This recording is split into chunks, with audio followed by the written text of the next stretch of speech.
വെള്ളായി അപ്പൻ യാത്ര പുറപ്പെടുമ്പോൾ വീട്ടിൽ നിന്ന് കൂട്ട നിലവിളി ഉയർന്നു. അപ്പുറത്ത് അമ്മിണിയുടെ വീട്ടിലും അതിനും അപ്പുറത്ത് മുത്തുരാവുത്തൻ്റെ വീട്ടിലും ആളുകൾ ശ്രദ്ധാലുക്കളായി, വിഷാദവാന്മാരായി. ആ വീടുകൾക്കും അപ്പുറത്ത് പാഴുതറയിലെ 50 ചില്ലുവാനും കുടിലുകളിൽ അത്രയും ഈ വിഷാദവും സഹാനുഭൂതിയും നിറഞ്ഞു. വെള്ളായിയപ്പൻ കണ്ണൂരിലേക്ക് പോവുകയാണ്. വെള്ളായിയപ്പൻ്റെ കൂടെ തീവണ്ടി കയറാൻ പണമുണ്ടായിരുന്നെങ്കിൽ അമ്മിണിയേഴ്ത്തിയും മുത്തുവണ്ണനും നാഗേലച്ചനും കോമ്പിപ്പൂശാരിയും പിന്നെ പാഴുത്തറയിലുള്ളവരത്രയും തന്നെ കണ്ണൂരിലേക്ക് പോകുമായിരുന്നു. കണ്ണൂരിലേക്കുള്ള തീവണ്ടി യാത്ര പാഴുത്തറ എന്ന ഗ്രാമത്തിനു വേണ്ടിയായിരുന്നു. വെള്ളായിയപ്പൻ കുടിയിരുപ്പുകൾ വിട്ട് നെടുവരമ്പത്തൂടെ പാടം മുറിച്ച് നടന്നു. പിന്നിൽ നിലവിളി അകന്ന് ശമിച്ചു. ഇപ്പോൾ നെടുവരമ്പ് വിട്ട് വെള്ളായിയപ്പൻ പറമ്പിലേക്കു കയറി. പറമ്പിലെ മഞ്ഞപ്പുല്ലിലൂടെ ആരുടെയൊക്കെയോ ദുഃഖസഞ്ചാരങ്ങളുടെ തഴമ്പായി ചവിട്ടടിപ്പാത നീണ്ടുപോകുന്നു. ദൈവങ്ങളെ, തമ്പുരാക്കന്മാരെ, വെള്ളായിയപ്പൻ വിളിച്ചു. ചവിട്ടടിപ്പാതയ്ക്കിരുവശവും നിന്ന കരിമ്പനകളിൽ കാറ്റു പിടിച്ചു. പട്ടകളിൽ കാറ്റിരുമ്പുന്നത് വെള്ളായിയപ്പന് അന്ന് ആദ്യമായി അപരിചിതമായി തോന്നി. പനംപട്ടകൾ സംസാരിക്കുന്നത് പോലെ. പനംപട്ടകളിൽ ഊട്ടുദൈവങ്ങളും കാരണവന്മാരും സംസാരിക്കുന്നത് പോലെ. തുവർത്തിൽ കെട്ടിയ പൊതിച്ചോറിൻ്റെ കഞ്ഞി നനവ് കയ്യിൽ തട്ടി. തൻ്റെ കോടച്ചി ഈ പൊതിച്ചോറ് കെട്ടുമ്പോൾ അതിലേക്ക് ഒരുപാട് കണ്ണുനീർ വീഴ്ത്തിയിരിക്കണം. കണ്ണുനീരിൻ്റെ ഓതം തോർത്തിൻ്റെ കെട്ടിലൂടെ കുതിർന്നു പിടിക്കുന്നു. തീവണ്ടി ആപ്പീസിലെത്താൻ ഇനിയും 4 കല്ല് നടക്കണം. കുറച്ച് നടന്നപ്പോൾ കുട്ടിയസൻ മാപ്പിള എതിരെ വരുന്നു. കുട്ടിയസൻ മാപ്പിള ആദരവോടെ വഴിമാറി നിന്നു. വെള്ളായിയെ, മാപ്പിള പറഞ്ഞു. മരക്കാരെ. വെള്ളായിയപ്പൻ പ്രതിവചിച്ചു. അത്രമാത്രം. 2 വാക്കുകൾ, പേരുകൾ. എന്നാൽ ആ വാക്കുകളിൽ ദീർഘവും സമ്പന്നങ്ങളുമായ സംഭാഷണ പരമ്പരകൾ അടങ്ങിയത് വെള്ളായിയപ്പനും കുട്ടിയസൻ മാപ്പിളയും അറിഞ്ഞു. മറക്കാരെ, നിങ്ങൾക്ക് ഞാൻ 15 ഉറുപ്പിക കടം വീട്ടാനുണ്ട്. അല്ല, 15 ഉറുപ്പികയും 4 അണയും. വെള്ളായി, ഈ യാത്രയിൽ അതിനെക്കുറിച്ച് ഓർക്കരുത്. മറക്കാരെ, ഇനി ഒരിക്കലും എനിക്കത് വീട്ടാൻ കഴിഞ്ഞെന്ന് വരില്ല. വീട്ടാത്ത കടങ്ങൾ പടച്ചവന്റെ സൂക്ഷിപ്പുകളാണ്. അതങ്ങനെ തന്നെ ഇരിക്കട്ടെ. എന്റെ ഉള്ളു പൊട്ടുന്നു, എന്റെ പ്രാണൻ പറയുന്നു.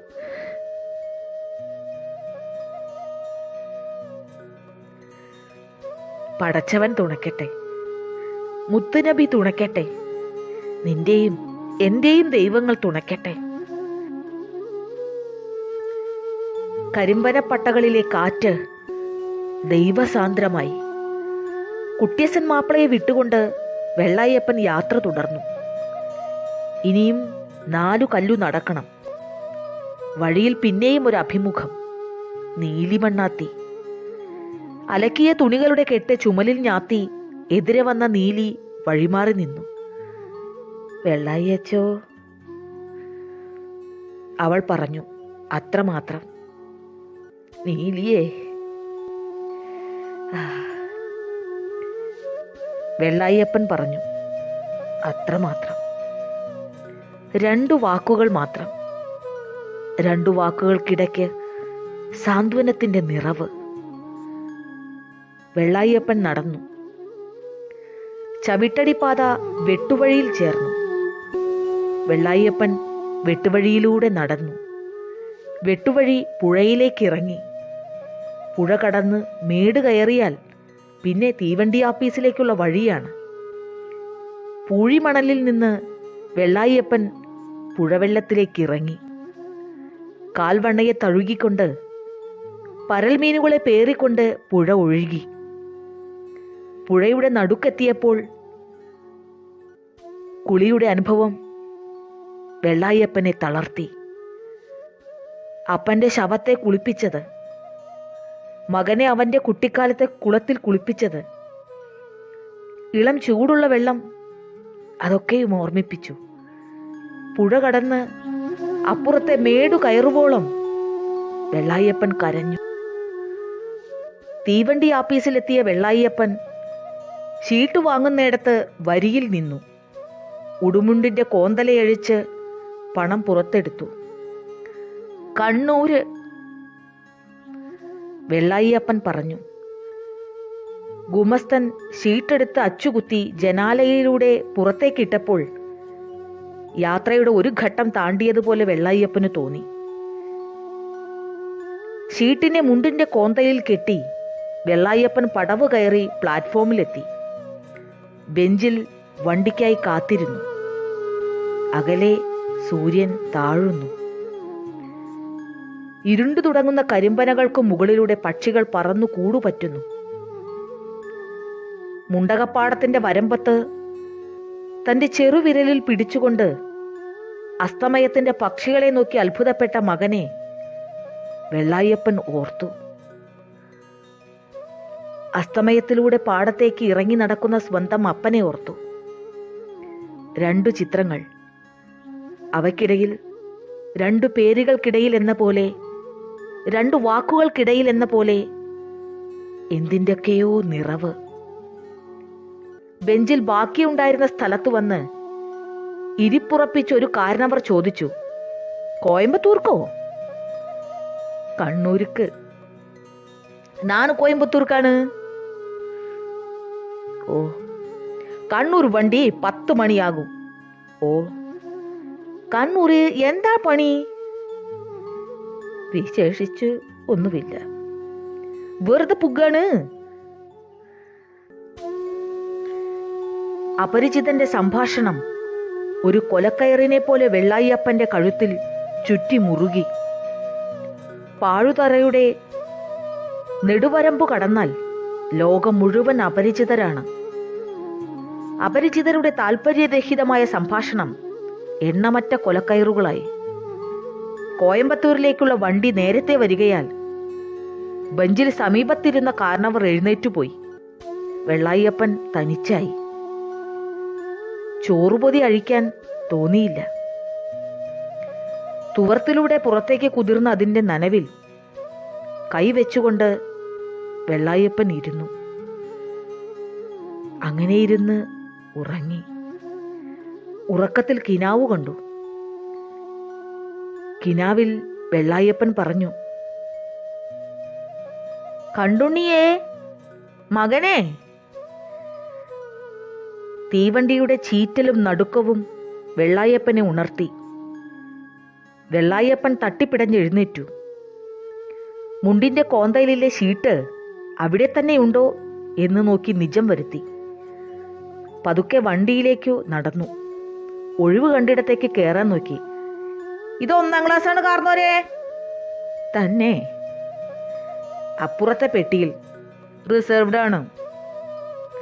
തന്നെ. അപ്പുറത്ത് നോക്കിക്കോളൂ കാർന്നോരെ. അപരിചിതരുടെ സ്വരങ്ങൾ. ഒടുവിൽ ഒരു പെട്ടിയിൽ കയറിക്കൂടി. ഇരിക്കാൻ ഇടമില്ല. പിടിച്ചു നിൽക്കാം. ഞാൻ നിന്നോളാം. എനിക്ക് ഉറങ്ങേണ്ട. ഈ രാത്രിയിൽ എൻ്റെ മകൻ ഉറക്കമിളയ്ക്കുന്നു. തീവണ്ടിയുടെ താളം നിലം മാറുന്നതിനനുസരിച്ച് അതിൻ്റെ താളഭേദം, വഴിവിളക്കുകൾ, പുഴമണൽ തിട്ടുകൾ, മരങ്ങൾ. വളരെ മുമ്പൊരിക്കലാണ് തീവണ്ടിയിൽ സഞ്ചരിച്ചിട്ടുള്ളത്, പകലിന്റെ വെളിച്ചത്തിൽ. ഇത് രാത്രി വണ്ടിയാണ്. മങ്ങിയ ചിത്രങ്ങൾ പതിച്ച ചുവരുകളുള്ള ഒരു തുരങ്കത്തിലൂടെ അത് പായുന്നു. കണ്ണൂരിലെത്തിയപ്പോൾ നേരം പുലർന്നിട്ടില്ല. അപ്പോഴും കെട്ടഴിക്കാതെ പൊതിച്ചോറ് കയ്യിലിരുന്നു. ഗേറ്റിൽ ഷീട്ട് തിരിച്ചു കൊടുത്തുകൊണ്ട് വെള്ളായപ്പൻ പുറത്തു കടന്നു. ആകാശത്തിന്റെ ഇരുട്ടിൽ അകലെ എവിടെയോ വിടരുന്ന പുലരിയുടെ സൂചന. തീവണ്ടി ആപ്പീസിന്റെ മുറ്റത്ത് കൂട്ടം തട്ടി നിന്ന കുതിരവണ്ടിക്കാർ വണ്ടി വേണോ എന്ന് വെള്ളായപ്പനോട് ചോദിച്ചില്ല. വെള്ളായപ്പൻ ചോദിച്ചു, ജയിലിലേക്ക് ഏതിയാണ് പക്ഷി? ആരോ ചിരിച്ചു. ഇതാ ഒരു കിഴവൻ നേരം പുലരുന്നതിന് മുൻപ് ജയിലിലേക്കുള്ള വഴി തേടുന്നു. വീണ്ടും ആരോ ചിരിച്ചു. കാരണവരെ കട്ടാ മതി, ജയിലിൽ എത്തിച്ചേരാം. അപരിചിതരുടെ സ്വരങ്ങൾ കഴുത്തിനു ചുറ്റും പിരിഞ്ഞു മുറുകി. വെള്ളായപ്പന് ശ്വാസം മുട്ടി. അവസാനം ആരോ വഴി പറഞ്ഞു കൊടുത്തു. വെള്ളായപ്പൻ നടന്നു. കാക്കക്കരച്ചിലൂടെ മുകളിൽ പതുക്കെ ആകാശങ്ങൾ തെളിഞ്ഞു. ജയിലിന്റെ പടിക്കൽ പാറാവുകാരൻ വെള്ളായപ്പനെ തടഞ്ഞു. എങ്ങട്ട ഈ രാവിലെ? വെള്ളായപ്പൻ വണങ്ങി. ഒരു കുട്ടിയുടെ നിസ്സഹായതയോടെ അയാൾ പാറാവുകാരന്റെ മുന്നിൽ നിന്നു. എന്നിട്ട് പതുക്കെ മുണ്ടിന്റെ കോന്തലയഴിച്ച് മഞ്ഞ നിറത്തിലുള്ള ഒരു കടലാസ് പുറത്തെടുത്തു. കടലാസ് ചുരുണ്ട് അലങ്കോലമായിരുന്നു. എന്തത്? പാറാവുകാരൻ ചോദിച്ചു. വെള്ളായപ്പൻ കടലാസ് പാറാവുകാരനെ ഏൽപ്പിച്ചു. പാറാവുകാരൻ കടലാസിലേക്ക് നോക്കിയില്ല. വെള്ളായപ്പൻ പറഞ്ഞു, എന്റെ കുട്ടി ഇവിടെയുണ്ടോ? ഈ പുലർച്ചെ ആരാ വരാൻ പറഞ്ഞത്? പാറാവുകാരൻ പരുക്കനായി പറഞ്ഞു, ആപ്പീസ് തുറക്കട്ടെ. ഏതോ ശീലത്തിന്റെ സ്വാധീനത്തിൽ പാറാവുകാരൻ കടലാസ് നിവർത്തി നോക്കി. പാറാവുകാരന്റെ മുഖം പൊടുന്നനെ കനിവുറ്റതായി. നാളെയാണ് അല്ലേ? പാറാവുകാരൻ പറഞ്ഞു. എക്ക് പിടിയില്ല. വെള്ളായപ്പൻ പറഞ്ഞു, കടലാസില് എന്താണ് എഴുതിക്കണത് ആവോ? പാറാവുകാരൻ കടലാസിലെ വിവരങ്ങൾ ഒരിക്കൽ കൂടി ശ്രദ്ധിച്ചു വായിച്ചു. അതെ, നാളെ രാവിലെ 5 മണിക്ക് അയാൾ പറഞ്ഞു. വെള്ളായപ്പന്റെ കണ്ണുകൾ വിടർന്നു. അവയിൽ അന്താളിപ്പ് നിറഞ്ഞു. തന്നെ? വെള്ളായപ്പൻ പറഞ്ഞു. കാർന്നൂർ ഇവിടെ ഇരിക്കൂ. ഓ. ജയിലിന്റെ ഉമ്മറത്തെ ചാരുപടിയിൽ വെള്ളായപ്പൻ ഇരുന്നു. അമ്പലത്തിലെ നട തുറക്കാൻ കാത്തിരിക്കുന്നത് പോലെ. കാർന്നോർക്ക് ചായയോ മറ്റോ വേണോ? വേണ്ട. എന്റെ മകൻ ഈ രാത്രിയിൽ ഉറങ്ങിയിട്ടുണ്ടാവില്ല. ഉറങ്ങാതെ ഉണർന്നിട്ടുണ്ടാവില്ല. ഉറങ്ങാതെ ഉണരാതെ അവന് ചായ കുടിക്കാൻ മനസ്സ് വരുന്നത് എങ്ങനെ? വെള്ളായപ്പന്റെ കൈപ്പടം പൊതിച്ചോറിൽ അമർന്നു. മകനെ, ഈ പൊതിച്ചോറ് നിന്റെ അമ്മ എനിക്ക് വേണ്ടി പൊതിഞ്ഞതാണ്. യാത്രയിൽ ഞാൻ അത് കഴിക്കാതെ ഇവിടം വരെ എത്തിച്ചു. ഇനി നിനക്ക് തരാൻ എന്റെ കയ്യിൽ ഇത് മാത്രമേ ഉള്ളൂ.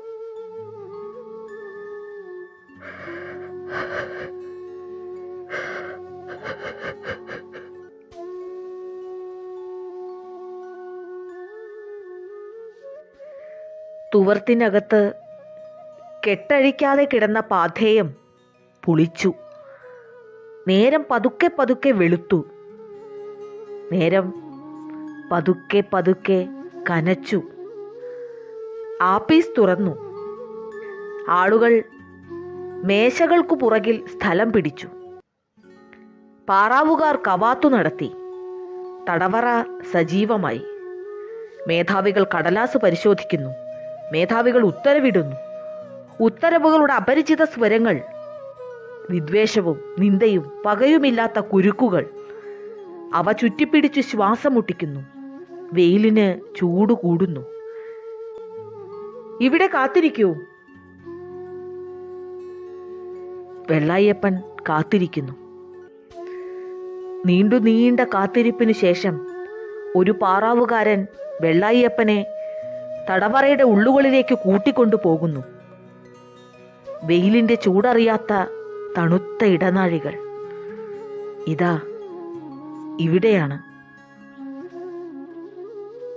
ഇരുമ്പഴികൾക്കു പിന്നിൽ കണ്ടുണ്ണി നിന്നു.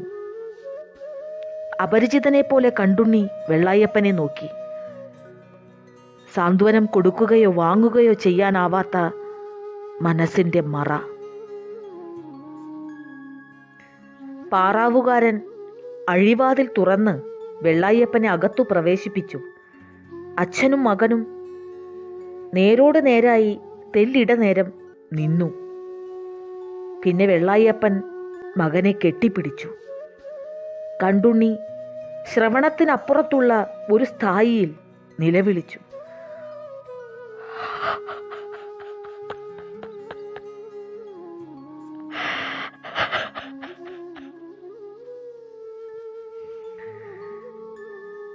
വെള്ളായപ്പൻ കരഞ്ഞു വിളിച്ചു, മകനെ.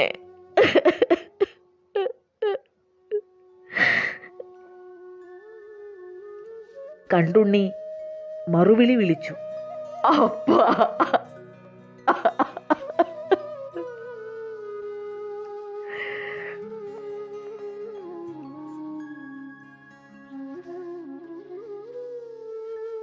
രണ്ടു വാക്കുകൾ മാത്രം.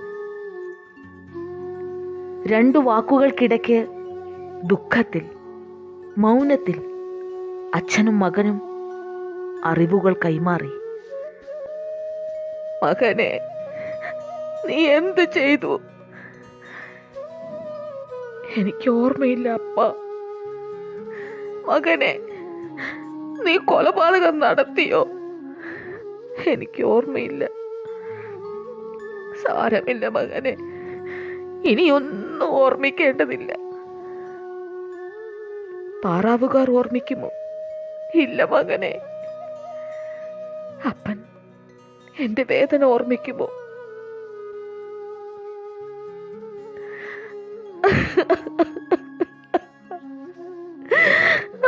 അപ്പാ,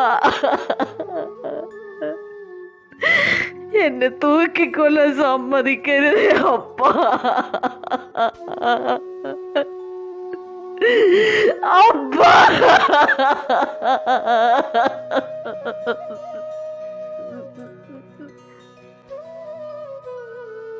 രണ്ടു വാക്കുകൾക്കിടയ്ക്ക് ഈ വിനിമയം അത്രയും. കാർന്നോരെ, പുറത്തു വരൂ, സമയം കഴിഞ്ഞു. വെള്ളായപ്പൻ പുറത്തു വരുന്നു. അയാൾക്കു പിന്നിൽ ഇരുമ്പഴി വാതിൽ അടയുന്നു. നീങ്ങുന്ന തീവണ്ടി മുറിയിൽ നിന്ന് പുറത്തേക്ക് നോക്കും പോലെ. ഇരുമ്പഴിയിലൂടെ പുറത്തേക്ക് നോക്കിക്കൊണ്ട് അപരിചിതനായി കണ്ടുണ്ണി നിന്നു. അവസാനത്തെ തിരിഞ്ഞുനോട്ടത്തിന്റെ ശ്രദ്ധാഞ്ജലിയോടെ വെള്ളായപ്പൻ നടന്നകന്നു. ജയിലിന്റെ പരിസരങ്ങളിൽ വെള്ളായപ്പൻ അങ്ങുമിങ്ങുമായി കാത്തുകിടന്നു. സൂര്യൻ ഉച്ചിയിലെത്തി. നേരം താണു. ഈ രാത്രിയിൽ കണ്ടുണ്ണി ഉറങ്ങുമോ? രാത്രി പിന്നിടുന്നു. മതിലുകൾക്കകത്ത് കണ്ടുണ്ണി ജീവിക്കുന്നു. പുലർച്ചയ്ക്ക് മുമ്പ് കൊമ്പുവിളികൾ മുഴങ്ങുന്നത് വെള്ളായപ്പൻ കേട്ടു. അത് വധശിക്ഷയുടെ ചടങ്ങാണെന്ന് വെള്ളായപ്പൻ അറിഞ്ഞിരുന്നില്ല. രാവിലെ 5 മണിക്കാണെന്ന് അവർ പറഞ്ഞിരുന്നു. കയ്യിൽ ഘടികാരമില്ലെങ്കിലും ഒരു കർഷകന്റെ ജന്മസിദ്ധിയിലൂടെ വെള്ളായപ്പൻ സമയമറിഞ്ഞു. ഒരു പേറ്റിച്ചിയെ പോലെ തൻ്റെ മകന്റെ ദേഹത്തെ വെള്ളായപ്പൻ പാറാവുകാരിൽ നിന്ന് ഏറ്റുവാങ്ങി. കാരണവർക്ക് താല്പര്യമുള്ള പോലെ ശവം സംസ്കരിക്കാം. വേണ്ട, എനിക്ക് താല്പര്യമില്ല. ശവത്തിന്റെ ചുമതല നിങ്ങൾ ഏൽക്കുന്നില്ലേ? യജമാനന്മാരെ, എന്റെ കയ്യിൽ പണമില്ല.